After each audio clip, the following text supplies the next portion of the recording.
Have you ever thought about where your produce comes from? Most grocery chains receive produce from various local and national farmers.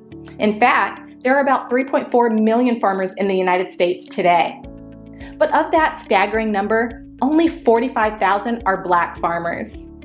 At the Better Buggy, we are a proud group of Atlanta-based Black-owned farmers, selling produce locally and nationwide. Our easy-to-navigate online platform makes it easy for you to make a one-time purchase or to simplify your life by subscribing to our weekly produce box. Whichever frequency you choose, you can order with confidence, knowing you'll receive 100% organic farm-fresh produce. If you're looking for a thoughtful gift for a loved one that they'd actually find useful, be sure to pop by our online store where you can snag a gift card your recipient can use to order their own produce and t-shirts. Ready to start supporting local Black-owned farms and making healthier food decisions? Visit thebetterbuggy.com now to start shopping.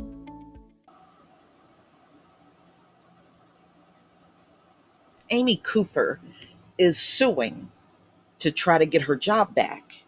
After the Central Park incident with Christian Cooper, she was fired. Well, they just came forward and said they don't want her back.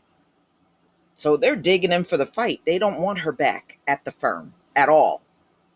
So this came out on Yahoo Finance, July 15th, 2021. Franklin Templeton, CEO, we stand by firing of viral ex-employee Amy Cooper.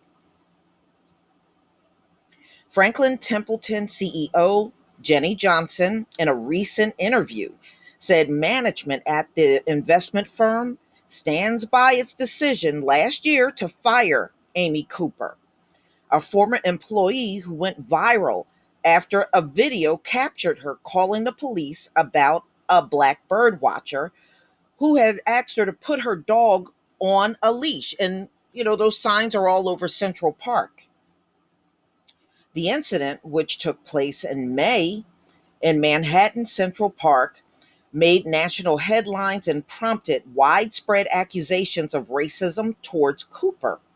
Cooper has rejected the characterization, instead filing a lawsuit in May against Franklin Templeton, claiming it fired her without doing a proper investigation and inaccurately portrayed her as a racist. No, nobody did that, Amy. Out of your mouth, you said, I'm going to call the police and tell them an African American man is attacking me. Okay? No, that is racist. Johnson, who firm manages more than 1.5 trillion in assets and employs more than 11,000 people worldwide, said executives in general should support employees even in a response on social media. So I guess they didn't want all that stuff associated with racism on their company had she stayed there gainfully employed. All right. But the incident involving Cooper warranted termination on the basis of the former employee conduct alone, Johnson said. I've been in a couple of situations where social media got it wrong. And it's difficult as a CEO and as a firm when social media doesn't have it right. And you need to stand by people, Johnson said. But that's not what happened in this case. The social media didn't get anything wrong about Amy Cooper. In the case of that situation of Amy Cooper, we stand by our decision, she adds. We felt and we feel confident in the due diligence, and we did in the end. The process to make ourselves evaluations.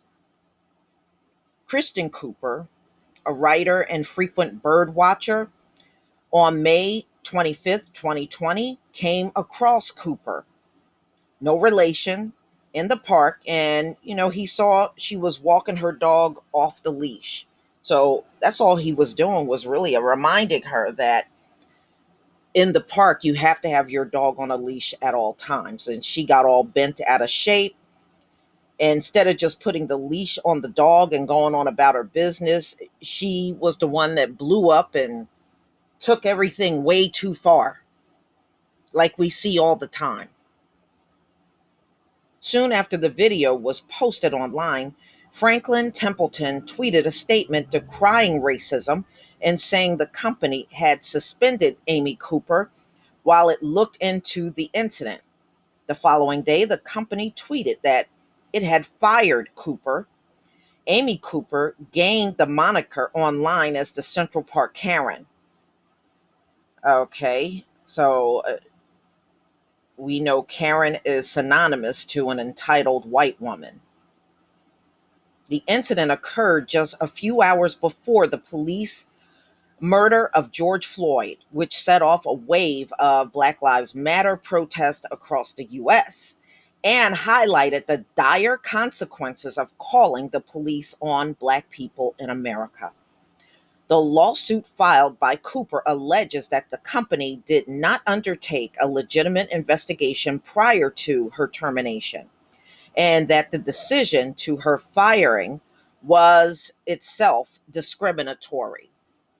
So she's trying to flip everything around and say she was discriminated against, which we know she wasn't. But this is a typical thing for people like Amy Cooper. They victimize somebody and then suddenly they become the victim. We have seen this a million times over.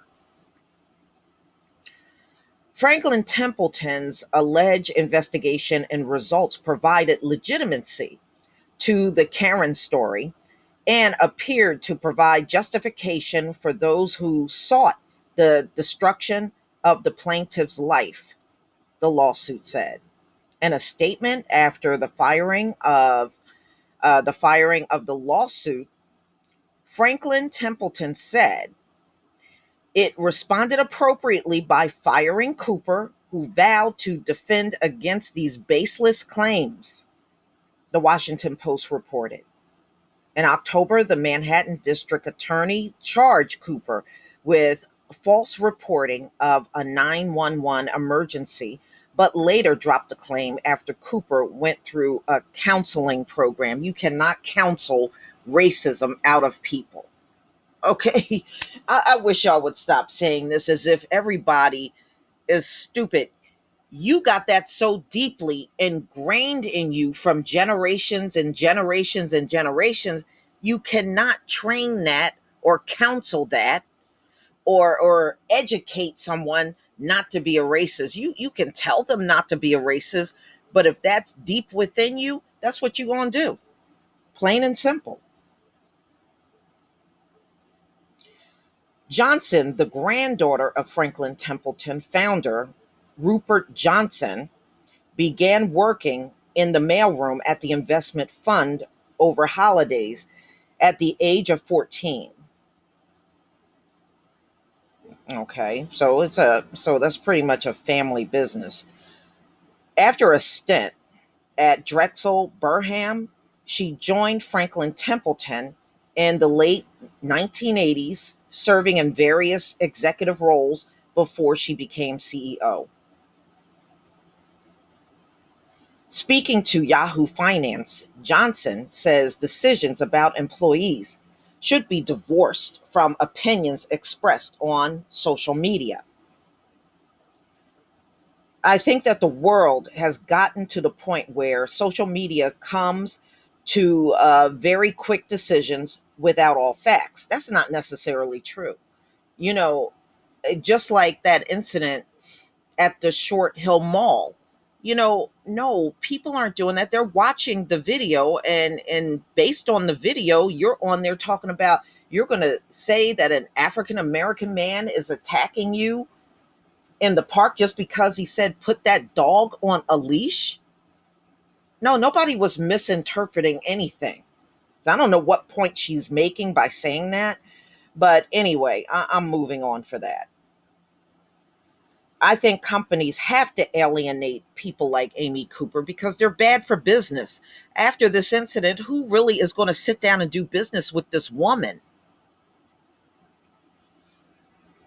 I think the only way I would feel good, or any of my leadership team feel good, is we try to make those decisions based on what we believe are being fair or steady to our values, she said. Though sometimes it means taking the heat in the short run. So the company said they are absolutely not taking her back. So we'll see if this, I'm sure they'll be going to court or some type of mediation. We'll see what happens. If Amy will prevail or they will prevail in keeping her out. I mean, really, why would you want to go where you're not wanted? Please leave your comment and subscribe. Don't forget to hit on the notification bell, and I'll see you on the next video. Peace, family.